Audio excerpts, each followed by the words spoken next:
छत्रपती शिवाजी महाराज आणि टिपू सुलतान यांच्या तुलनेवरून राज्यातील राजकारण पुन्हा तापलं आहे।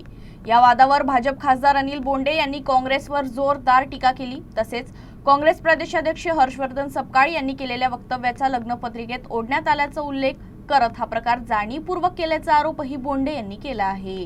छत्रपती शिवाजी महाराज आणि टिपू सुलतानची तुलना कधीही होऊ शकत नाही, परंतु काँग्रेसचा प्रदेशाध्यक्ष हर्षवर्धन सपकाळ यांनी पहिल्यांदा ती तुलना केली।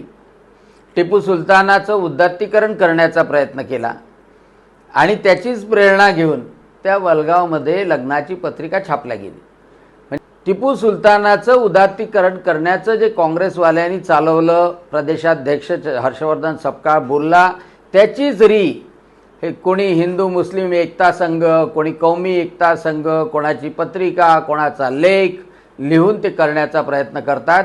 हे पूर्णतः निंदनीय आहे आणि त्याचा निषेधच केला पाहिजे। छत्रपती शिवाजी महाराजांची त्या टिप्याबरोबर धर्मांधासोबत, जेहाद्यासोबत तुलना होऊच शकत नाही।